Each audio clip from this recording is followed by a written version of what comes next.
안녕하세요. 지혜의 숲에서 길을 찾는 여러분과 함께하는 시간입니다. 오늘 이야기를 시작하기에 앞서 만약 이 내용이 누군가에게 도움이 될 것 같다고 생각되신다면 지혜를 나누는 마음으로 공유해 주시길 바랍니다. 여러분의 구독과 좋아요는 저희가 더 깊이 있는 이야기를 만드는 데 큰 힘이 됩니다. 여러분의 마음에 늘 평안이 깃들기를 기도합니다. 우리는 흔히 세월이 약이다라는 말을 합니다. 시간이 흐르면 모났던 성격도 둥그러지고 경험이 쌓여 지혜가 깊어진다고 믿기 때문이죠. 특히 한국 사회에서는 나이가 들어가는 것을 단순히 늙는 과정이 아닌 인격적으로 성숙해지고 너그러워지는 과정으로 기대하는 경향이 있습니다. 어르신의 지혜와 경륜을 존중하는 문화가 바로 그 바탕에 있지요. 하지만 만약 그 세월이라는 용광로 속에서 더 단단해지는 것이 지혜가 아니라 자기 자신을 향한 집착과 왜곡된 자존심이라면 어떻게 될까요? 오늘 우리는 나이가 들수록 더 부드러워지는 것이 아니라 오히려 더욱 날카롭고 위험해지는 사람들, 바로 나르시시스트의 시간에 대한 이야기를 나눠보려 합니다. 사람들은 나르시시스트가 나이가 들면 좀 유순해질 것이라고 생각합니다. 하지만 현실은 그렇지 않습니다. 많은 경우 그들은 더 나빠집니다. 훨씬 더 심각하게 말이죠. 나르시시즘을 단순히 거만함이나 허영심으로 오해해서는 안 됩니다. 자신의 외모에 대한 자부심이 조금 과한 수준의 문제가 아닙니다. 그 본질을 들여다보면 나르시시즘은 하나의 정교한 심리적 방어기제입니다. 극도로 연약하고 상처받기 쉬운 자신의 진짜 모습을 보호하기 위해 세운 견고한 성체와도 같습니다. 그들이 쓰고 있는 화려한 가면은 아주 세심하게 만들어졌고 필사적으로 유지됩니다. 왜냐하면 그 가면 아래에는 그들 스스로도 감당하기 힘든 것들이 숨겨져 있기 때문입니다. 깊은 수치심, 공허함, 그리고 지독한 열등감. 시간은 무자비합니다. 젊음, 매력, 권력처럼 한때 그들의 가면을 지탱해주던 도구들을 가차없이 빼앗아갑니다. 시간이 흐른 뒤 그들에게 남는 것은 해방감이 아니라 처절한 절망감입니다. 매력적이던 미소는 유리처럼 위태롭게 변하고 설득력 있던 목소리는 쓰디쓴 도끼를 품게 됩니다. 한때 그들을 맹목적으로 따르던 사람들은 하나둘씩 떠나가고 결국 나르시시스트는 텅 빈 공간에 홀로 남아 소리치게 됩니다. 그들은 결코 자신의 문제를 인정하고 성장하지 않습니다. 오히려 그 늪에 더 깊이 빠져듭니다. 지금에 와서 자신의 모든 것이 거짓된 연기였음을 인정하는 것은 평생을 바쳐 쌓아온 자기 기만의 삶 전체를 부정하는 것과 같기 때문입니다. 대부분은 그 진실을 마주할 용기가 없습니다. 그래서 그들은 더욱더 자신의 거짓된 모습을 고집하고 더 단단히 가면을 붙잡습니다. 그리고 그 과정에서 스스로를 나락으로 밀어넣습니다. 오늘 우리는 나르시시스트가 결코 곱게 늙지 않으며 많은 경우 평화가 아닌 혼돈 속으로 추락한다는 것을 보여주는 몇 가지 명백한 징후들을 함께 살펴보겠습니다. 모든 사람이 우아하게 나이 들어가는 것은 아닙니다. 어떤 이들은 나이가 들수록 위험해집니다. 그 징후들은 우리가 기꺼이 보려고만 한다면 분명히 존재합니다. 첫 번째 징후, 깊어지는 고립입니다. 나이가 들어가는 나르시시스트가 악화되고 있다는 가장 확실한 신호 중 하나는 점점 심해지는 고립입니다. 이는 단순히 물리적인 고립을 넘어 심리적이고 관계적인 고립을 의미합니다. 평화나 성찰을 위해 스스로 선택한 고독과는 질적으로 다릅니다. 이 고립은 신뢰, 관계, 그리고 선의가 오랜 시간에 걸쳐 서서히 침식된 결과물입니다. 나르시시스트는 나이가 들면서 점차 영향력을 잃어갑니다. 그들이 가졌던 사회적 자산, 즉 사람들을 끌어당기던 매력, 카리스마, 특별한 분위기는 시간이 지나며 희미해집니다. 그리고 그 자리에 남는 것은 종종 불쾌하고 이기적인 본성뿐입니다.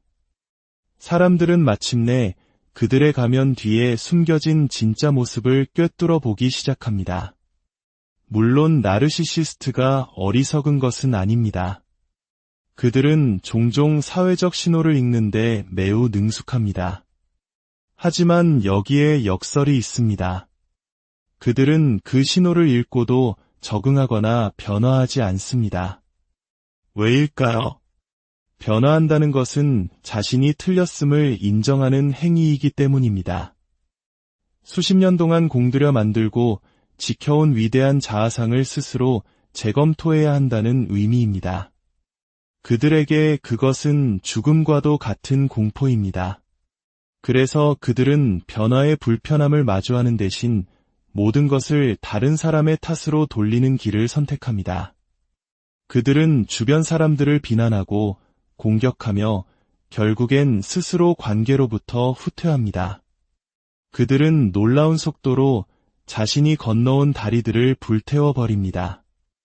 한때 그들을 존경했던 친구들은 이제 자신이 조종당했음을 깨닫고 등을 돌립니다.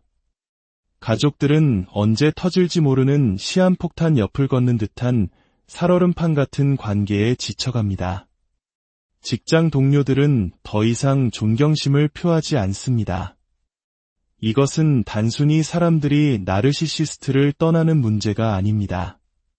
나르시시스트가 사람들을 밀어내는 것입니다. 종종 그들은 그것을 깨닫지 못한 채 다른 사람들이 자신에게 책임을 요구하는 것을 유기라고 인식합니다. 그리고 의견 충돌을 배신으로 해석합니다. 그래서 그들은 필요에 의해서가 아니라 망상에 사로잡혀 스스로를 고립시킵니다. 그리고 바로 이 지점에서 비극이 시작됩니다.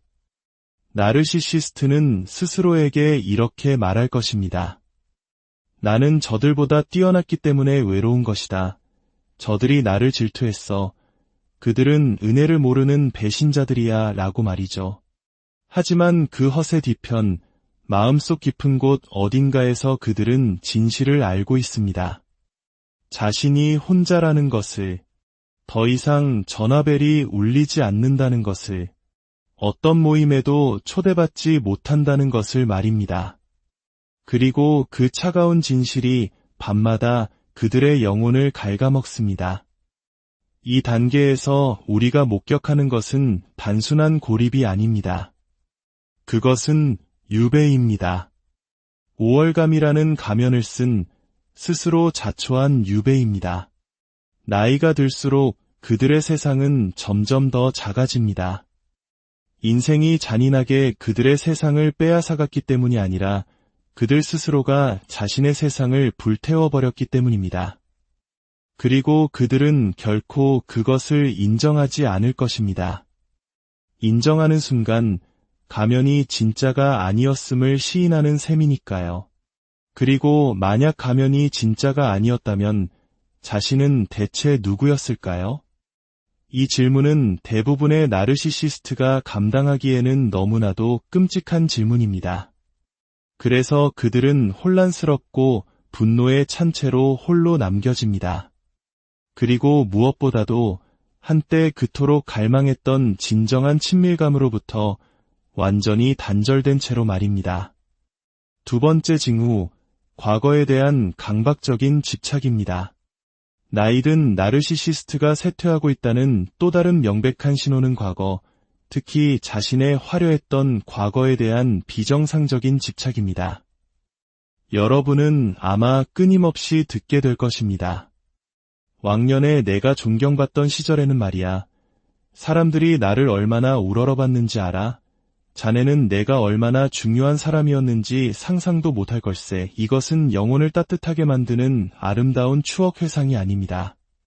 절박하고 왜곡되었으며 심지어 현재의 관계를 통제하기 위한 무기로 사용되는 향수입니다. 대부분의 사람들에게 과거를 돌아보는 것은 현재를 위한 통찰력, 감사, 그리고 지혜를 가져다 줍니다. 하지만 나이 든 나르시시스트에게 과거는 현실을 외면하는 도피처가 됩니다. 현재는 견딜 수 없이 초라하고 미래는 두렵기만 합니다. 그래서 그들은 자신이 한때 어떤 존재였는지에 대한 철저하게 편집된 이야기 속으로 숨어버립니다. 물론 그 이야기에는 자신의 위대함이라는 거대한 환상을 뒷받침했던 빛나는 순간들만 존재합니다. 위험한 점은 현실에서 그들의 영향력이 줄어들수록 과거의 이야기는 점점 더 과장된다는 것입니다. 이야기는 점점 더 비현실적으로 부풀려지고 업적은 더욱 극적으로 각색됩니다. 기억 속의 청중들은 그에게 더욱 열광합니다. 하지만 이 모든 것은 현실이 아닌 그들의 머릿속 기억에만 존재합니다. 여기에 심리적 함정이 있습니다. 그들이 과거에 더 집착할수록 그들은 현재로부터 더욱더 단절됩니다. 그들은 소통하기 위해 과거 이야기를 하는 것이 아닙니다. 생존하기 위해 하는 것입니다. 그것은 일종의 자기 보존 본능입니다. 만약 당신에게 자신이 과거에 얼마나 대단했는지를 납득시킬 수 있다면 어쩌면 자기 자신도 여전히 그렇다고 믿을 수 있을지도 모르기 때문입니다. 하지만 이 부풀려진 이야기 밑바닥에는 깊은 쇠락의 감각이 자리 잡고 있습니다. 나르시시스트의 정체성은 외부의 인정에 닻을 내리고 있습니다. 그리고 그 인정의 원천이 말라버리면 그들이 기댈 수 있는 유일한 곳은 과거뿐입니다.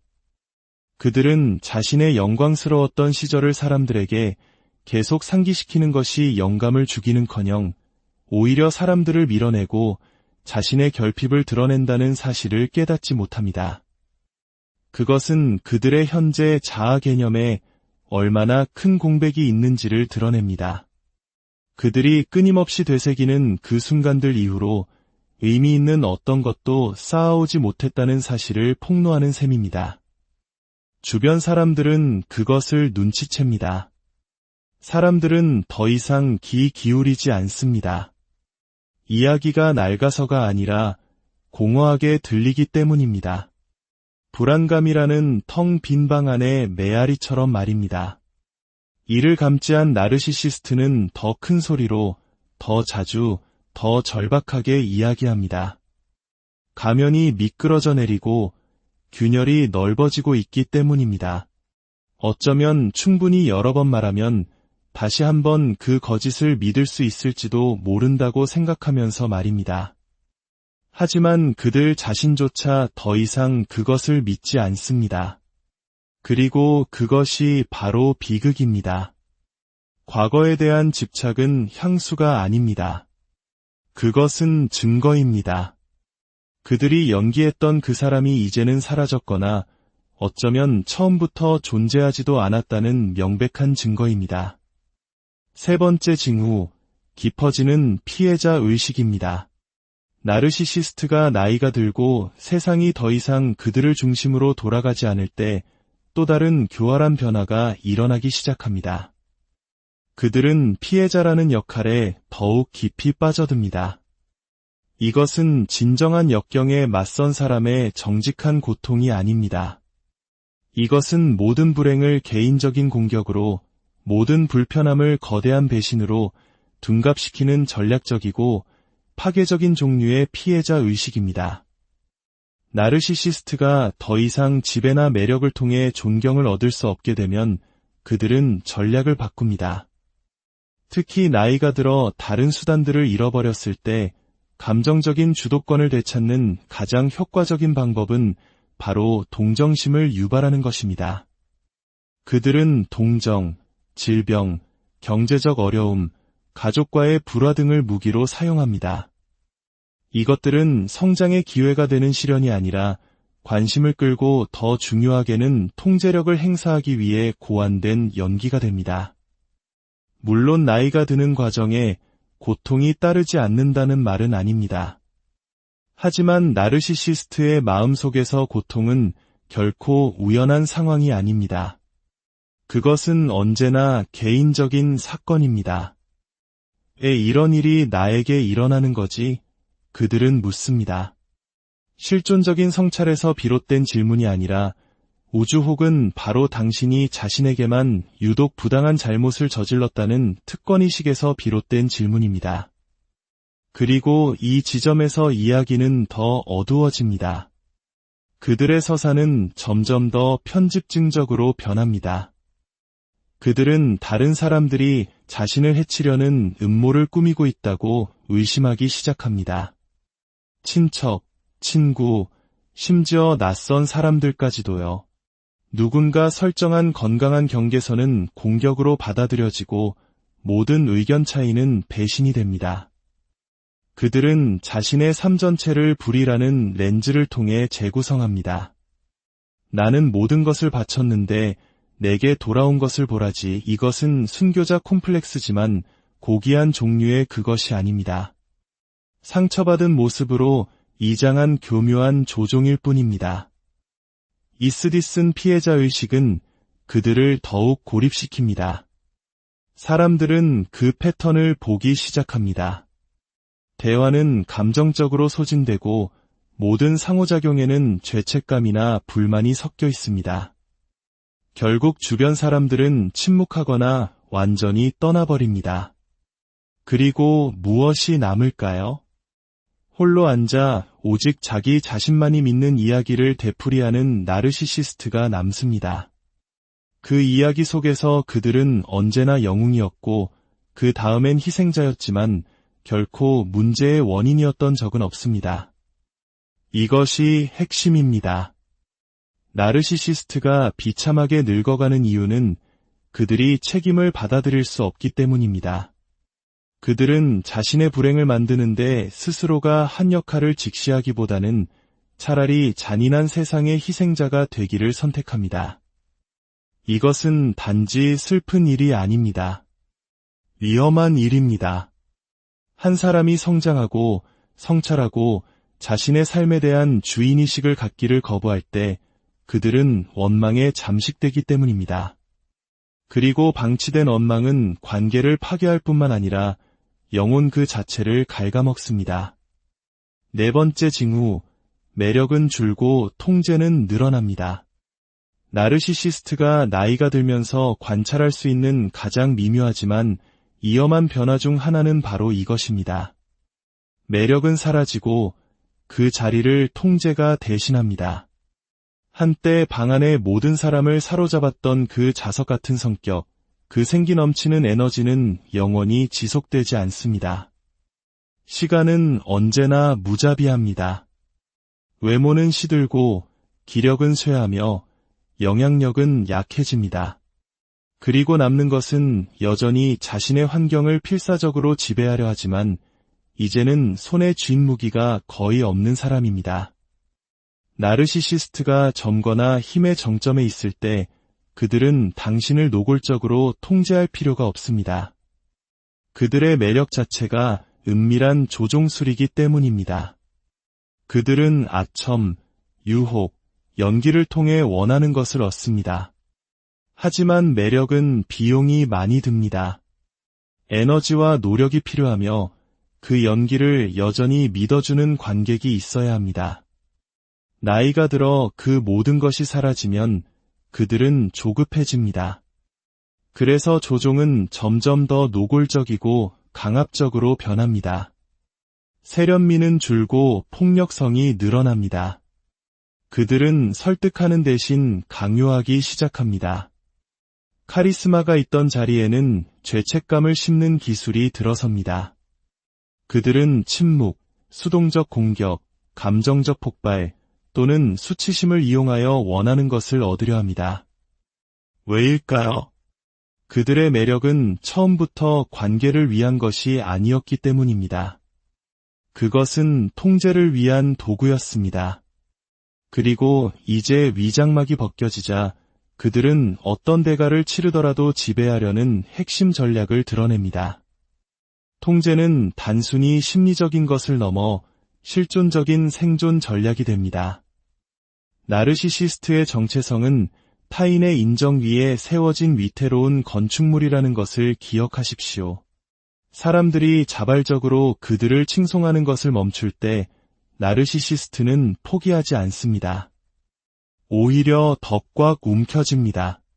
그들은 충성을 요구하고 존경을 강요하며 건강 문제나 공포심을 조장하는 이야기로 사람들을 조종합니다. 그리고 그 과정에서 관계를 회복 불가능할 정도로 손상시킵니다. 가장 비극적이고 위험한 것은 그들이 더 많은 통제력을 행사하려 할수록 사람들이 더 멀리 달아난다는 사실입니다. 그들은 자기 집의 폭군이 됩니다. 감정적으로 불완전한 존재가 되어버립니다. 자녀들은 거리를 두고 배우자는 분노를 쌓아가며 친구들은 떠나갑니다. 하지만 나르시시스트는 왜? 라고 묻는 대신 더욱더 자신의 방식을 고집합니다. 저들은 은혜를 몰라. 나를 배신했어 라고 말하면서요. 하지만 진실은 훨씬 더 간단하고 고통스럽습니다. 매력이 다했을 때 통제는 그 밑에 항상 존재했던 것을 드러냅니다. 그리고 그 밑에 있었던 것은 결코 사랑이나 유대감이 아니었습니다. 그것은 지배력이었습니다. 비극은 그들이 무엇을 잃었는지조차 깨닫지 못한다는 것입니다. 통제는 복종을 얻을 수는 있지만 결코 존경을 얻을 수는 없습니다. 그리고 사랑은 절대로 만들어내지 못합니다. 통제는 나르시시스트의 주변과 내면에 벽을 쌓아 올릴 뿐입니다. 결국 그들은 자신의 메아리 외에는 지배할 것이 아무것도 남지 않은 채 홀로 남겨집니다. 5번째 징후, 인정에 대한 강박적인 욕구입니다. 나르시시스트가 나이가 들면 외부의 인정을 끊임없이 갈구하는 욕구, 존경받고 칭찬받고 싶어하는 그 굶주림이 조금은 누그러지기를 바라게 됩니다. 시간이 지나면서 내면을 들여다보고 안정적이고 실체 있는 무언가를 찾기를 기대하게 됩니다. 하지만 그런 일은 일어나지 않습니다. 많은 경우 정반대의 현상이 발생합니다. 관심에 대한 욕구는 줄어들지 않고 오히려 더욱 강렬해집니다. 그 강렬함 속에는 비극적이면서도 섬뜩한 절박함이 묻어납니다. 나르시시스트는 관객 없이는 자신이 누구인지 모릅니다. 그들의 정체성은 수련이나 자기 성찰을 통해 만들어진 것이 아닙니다. 그것은 박수갈채를 통해 다른 사람들의 눈에 비친 자신의 모습을 통해 구축되었습니다. 아주 어릴 때부터 그들의 자아 감각은 나는 누구인가? 라는 질문이 아닌 다른 사람들이 나를 어떻게 볼까? 라는 질문으로 세워졌습니다.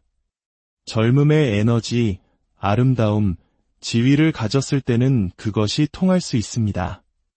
인정은 물처럼 자유롭게 흘러들어옵니다. 사람들은 매력, 성공, 재치에 끌립니다. 하지만 나이는 위대한 평등주의자입니다. 시간은 피상적인 것들을 벗겨내고 종종 텅 비어있는 날것의 핵심을 남깁니다. 이런 일이 발생하면 나르시시스트는 연기를 멈추지 않습니다. 오히려 필사적으로 매달립니다. 그들은 강박적으로 변합니다.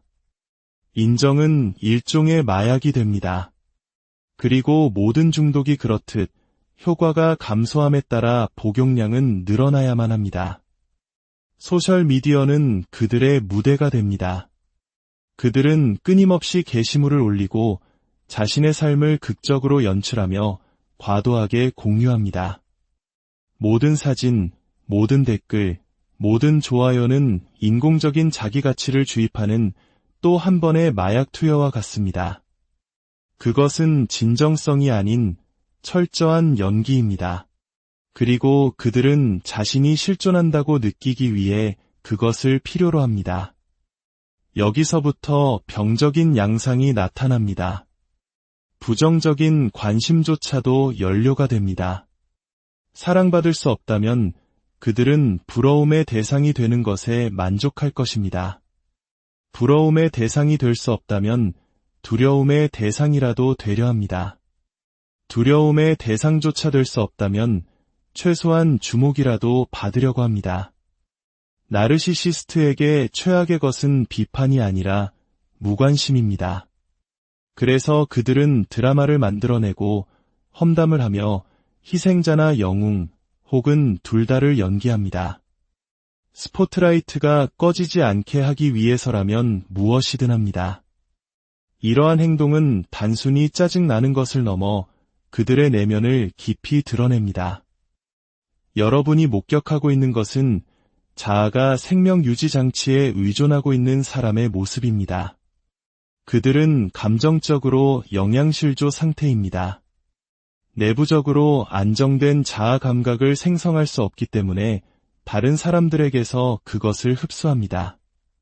그것은 기생적인 관계입니다.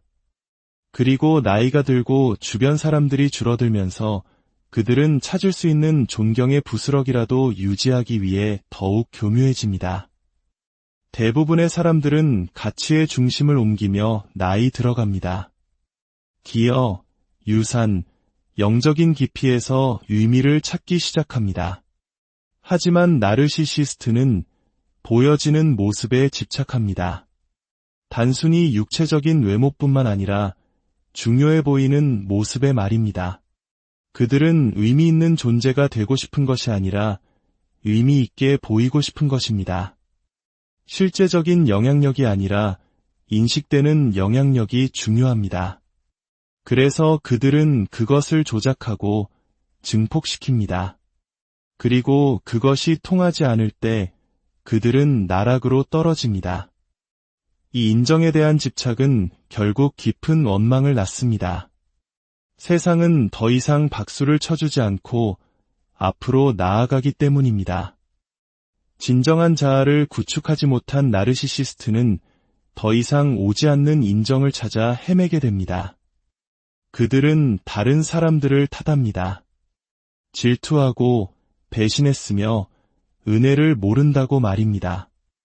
하지만 그것은 음모가 아니라 결과입니다. 그들은 자기 내면에 진정한 무언가를 가꾸는 데 실패했고 이제 그 대가를 치르고 있는 것입니다. 결국 그들의 삶은 점점 더 작아집니다. 그들이 가치 없는 존재라서가 아니라 가치 있게 보이려는 욕구가 실제로 가치를 쌓아 올리는 능력을 압도해버렸기 때문입니다. 관계는 메말라가고 성취는 멈춥니다. 그들은 거울을 위해 살았고 그 거울은 마침내 금이 갑니다. 그리고 남는 것은 더 이상 메아리가 울려 퍼지지 않는 세상에서 끝없이 인정을 추구하는 한 사람뿐입니다.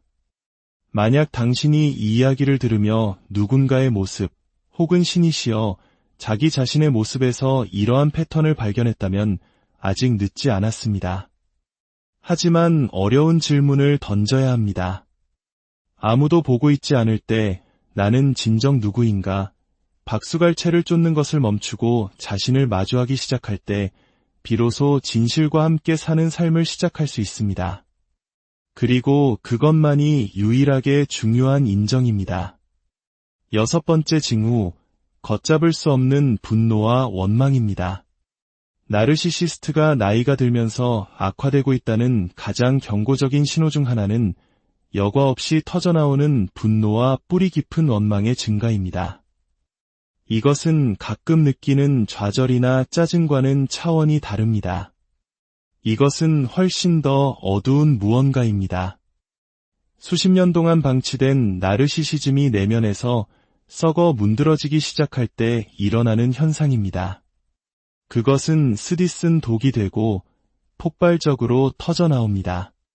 나르시시스트가 젊고 상대적으로 힘이 있을 때 그들은 자신의 분노를 굳이 보여줄 필요가 없습니다. 연기는 여전히 효과적이고 환상은 온전하며 사람들은 여전히 박수를 칩니다. 하지만 시간이 흘러 그들의 무기가 약해지고 아름다움이 시들고 에너지가 쇠하며 매력이 더 이상 사람들을 홀리지 못하게 될 때 남는 것은 세상이 자신에게 복종해야만 한다고 믿었던 사람이 이제 세상이 등을 돌리는 것을 지켜보며 느끼는 골마 터지는 원망뿐입니다. 이것이 바로 심리적 붕괴점입니다. 나르시시스트는 자신이 세상의 일부라고 믿었던 적이 없습니다. 그들은 세상을 지배할 자격이 있다고 믿었습니다. 그리고 그 지배가 불가능해졌을 때 가면은 벗겨지고 분노가 터져나옵니다. 나이든 나르시시스트에게 분노는 현실에 대한 기본 반응이 됩니다. 그들은 사람들이 더 이상 자신을 존경하지 않는다는 사실에 분노하고 다른 사람들이 자신을 능가했다는 사실에 분노하며 세상이 감히 자신을 중심에 두지 않고 진화한다는 사실에 분노합니다. 그리고 그들은 이 분노를 건강하게 표현하지 않습니다. 그들은 분노를 무기로 삼아 공격하고 비하하고 폄하합니다. 이것은 더 이상 단순한 조종이 아니라 순수하고 여과 없는 감정적 폭력, 즉 공격성입니다. 이런 사람은 가족 모임에 들어서자마자 몇 분 안에 분위기를 독으로 물들입니다. 그들은 관계를 원하는 것이 아니라 통제를 원합니다. 그리고 통제력이 약해진다고 느끼면 폭발합니다. 자녀를 모욕하고 배우자에게 싸움을 걸며 다른 사람의 행복을 깎아내립니다. 단지 자신이 더 이상 행복을 소유하지 못했다는 이유만으로요. 불행은 그들이 권력을 유지하기 위해 퍼뜨리는 전염병이 됩니다. 원망은 도덕적 분노로 위장합니다. 나르시시스트는 자신이 개인뿐만 아니라 삶 그 자체로부터 부당한 대우를 받았다고 믿습니다. 그들은 자신을 간과된 천재, 인정받지 못한 부모, 배신당한 파트너로 여깁니다. 하지만 그 이야기는 현실이 아니라 특권의식에 뿌리를 두고 있습니다. 그리고 특권의식이 쇠락과 만날 때 원망이 태어납니다. 그들은 과거를 불만이라는 렌즈를 통해 재해석하기 시작합니다. 나는 모든 것을 바쳤는데 내게 돌아온 것을 보라지. 아무도 나를 진정으로 알아주지 않았어. 모두가 나를 이용했을 뿐이야. 이러한 서사는 검토되거나 의심되지 않고 복음처럼 받아들여져 분노에 기름을 붓습니다. 모든 사소한 무시가 그들의 믿음을 확증하고 모든 의견 충돌이 공격이 되며 다른 사람이 설정한 모든 경계가 배신으로 인식됩니다. 어쩌면 가장 슬픈 부분은 그들이 이것을 힘이라고 생각한다는 점입니다. 분노하는 것이 자신을 강력하게 만든다고 믿습니다. 하지만 그것은 힘이 아니라 두려움입니다. 더 이상 중요하지 않다는 두려움, 믿었던 것만큼 사랑받지 못했다는 두려움, 그리고 마음 깊은 곳에서는 자신이 거울 외에는 아무것도 쌓아 올리지 못했다는 두려움입니다. 그리고 이제는 그 거울마저 금이 갔다는 공포입니다. 이 수준의 원망은 단지 관계를 파괴하는 데 그치지 않고 영혼을 갉아먹습니다. 빛은 사라지고 기쁨은 사라졌습니다. 남은 것은 세상이 자신 없이도 앞으로 나아갔다는 사실을 받아들일 수 없는 한 사람의 공허한 메아리뿐입니다. 7번째 징후, 자기 파괴, 그리고 붕괴입니다. 결국 때로는 조용히, 때로는 파국적으로 그들이 쌓아올린 모든 구조가 내부로부터 무너져 내리는 지점이 찾아옵니다. 이것이 나이든 나르시시스트의 마지막 장입니다. 바로 자기 파괴 또는 붕괴입니다. 평생을 바쳐 구축한 그 정교하고 부풀려진 가면이 더 이상 감당하기에는 너무 무거워집니다. 그리고 그 가면이 미끄러져 내릴 때 그것은 단지 그 아래의 진실을 드러내는 데 그치지 않고 그것을 쓰고 있던 사람 자체를 산산조각냅니다. 많은 나이든 나르시시스트에게 이 붕괴는 외부적으로 나타납니다. 성공의 환상을 유지하기 위해 분수에 맞지 않는 돈을 쓰는 재정적 무모함에서 또는 현실을 마비시키기 위한 중독, 즉 약물 남용, 도박, 그리고 끝없는 도피주의에서 그 모습을 볼 수 있습니다. 혹은 연이은 관계의 실패 속에서도 나타납니다. 모든 관계는 비난과 혼돈, 그리고 비방으로 끝납니다. 왜냐하면 진정한 친밀함은 가면을 그 무엇보다도 위협하기 때문입니다. 왜 이런 일이 일어날까요? 자신의 정체성을 전적으로 다른 사람이 자신을 어떻게 보는지에 기반하여 구축했다면 당신은 단층선 위에 서 있는 것과 같습니다. 그것은 진짜가 아니며 기초가 없습니다. 결국 환상을 유지하려는 부담감이 그 아래에 있는 자아의 힘을 초과하게 됩니다. 나르시시스트는 더 이상 모든 것을 감당할 수 없게 됩니다. 이야기, 연기, 조종술, 모든 것이 풀리기 시작합니다. 그리고 그 결과는 우아한 항복이 아닌 붕괴, 즉 고장입니다. 감정적, 관계적, 심지어 신체적인 붕괴입니다. 분노는 절망으로 바뀌고 과대망상은 편집증으로, 통제는 혼돈으로 바뀝니다. 한때 자신감 넘치던 목소리가 떨리고 당당했던 자세가 무너지며 손댈 수 없었던 이미지가 금이 가고 조각납니다. 하지만 아마도 가장 고통스러운 부분은 그들이 무너져 내리는 와중에도 여전히 그 가면을 제자리에 고정시키려 한다는 것입니다. 가면이 거짓이었음을 인정하는 것은 자기 자신이 거짓이었음을 인정하는 것을 의미하기 때문입니다. 그리고 그러한 깨달음은 심리적으로 파멸적일 수 있습니다. 어떤 이들은 과거 자신의 유령에 시달리며 은둔자가 됩니다. 다른 이들은 환상의 마지막 조각이라도 보존하기 위해 더욱 폭력적으로 반발합니다. 하지만 진실은 피할 수 없습니다. 그들은 자신이 만든 바로 그 페르소나의 희생자가 되었습니다. 그리고 그들의 거짓된 정체성을 비추기 위해 만들었던 세상은 이제 폐허 속에 서 있습니다. 나르시시즘은 지혜처럼 숙성되지 않습니다. 경험을 통해 더 부드러워지거나 단련되지 않습니다. 대신 썩어 들어갑니다. 영혼을 안에서부터 부식시킵니다. 나르시시스트의 세계가 무너지는 것은 그것이 결코 진실 위에 세워지지 않았기 때문입니다. 그것은 거짓된 외관 위에 세워졌습니다. 그리고 그 외관에 더 오래 매달릴수록 추락은 더욱 파괴적이 됩니다. 이것은 단순한 쇠퇴가 아니라 해체입니다. 만약 당신이 이런 사람을 사랑하고 있다면 이 쇠락이 당신의 잘못이 아님을 이해해야 합니다. 이것은 당신이 짊어져야 할 벌이나 당신이 초래한 실패가 아닙니다. 하지만 암은 힘입니다. 고립, 과거에 대한 집착, 피해자 의식, 분노, 그리고 붕괴라는 징후를 보는 것은 당신이 더 이상 진실에 눈 감고 있지 않다는 것을 의미합니다. 당신은 스스로를 보호하고 경계를 설정하며 치유가 가능한 곳에서 치유를 찾을 준비가 된 것입니다. 그리고 나르시시스트 자신에게도 만약 기꺼이 내면을 들여다볼 의지가 있다면 자기 성찰과 변화라는 어려운 작업을 시작하기에 너무 늦은 때란 없습니다. 하지만 그것은 대부분의 사람들이 감당할 수 없다고 느끼는 진실, 즉 진짜 자아가 나타나기 위해서는 가면이 반드시 떨어져야 한다는 진실을 마주할 용기와 겸손을 필요로 합니다.